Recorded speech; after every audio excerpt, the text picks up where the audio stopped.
This is Las Vegas Real Estate Now with local real estate expert Harvey Blankfeld. Where we want to educate you about our market, empower you to make wise decisions, and help you engage with our expert contributors. John, let's talk about refinances. Let's do that. Okay. Yeah, because I've been spoken to you about this. There's lots of people out there considering it right now, and they're thinking, "Gee, should I do it?" And there's a lot of variables. But let's talk about should they be thinking about refinancing right now? Well, I was got to throw out the first number. Here's a number for everybody: $5.8 trillion of home equity out there. Right? Wow. So it becomes quite an attractive topic for or target for many people. We've really left the time where you could refinance and on the basis of simply, I want to borrow money cheaper. I want a lower interest rate, right? We're leaving out of that.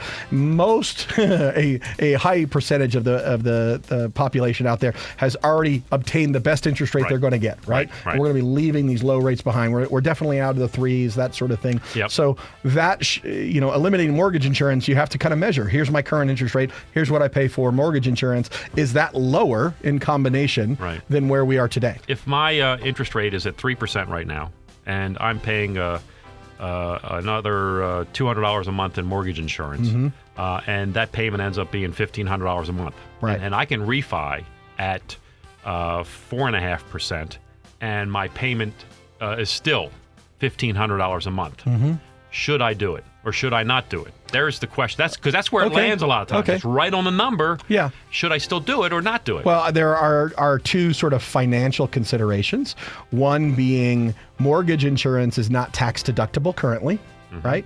So by moving all that payment into interest on a mortgage, that can be deductible for many people. Right. The second consideration is the cost of the refinance, and then how long you'll be in that property. The bigger considerations right now is how do people approach tapping into that equity to potentially use it to improve their property or for some other financial goal, right? There's a couple of approaches there. You can look at refinancing your entire mortgage into one new, fresh, sparkly mortgage, or you can do the second lien approach, which is an equity line, some sort of fixed second mortgage possibly.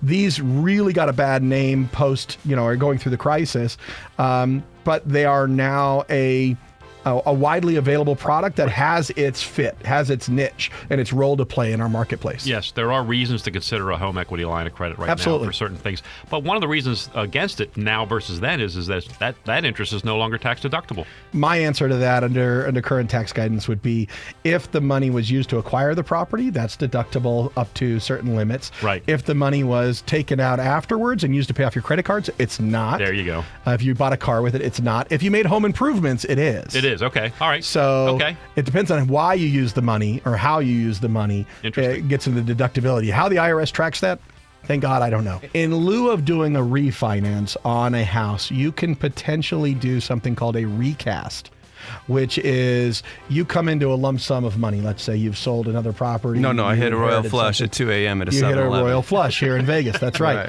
You come into a lump sum of money. There is typically and normally a way, if you ask the right person with your mortgage company, to have that mortgage be adjusted based upon a large chunk being paid down without having to refinance and swap out things. So there's no requalification, no resetting to a fresh 30 years, no using current market interest rates, and you can have that lower payment and save yourself the money you're paying in interest through that tactic.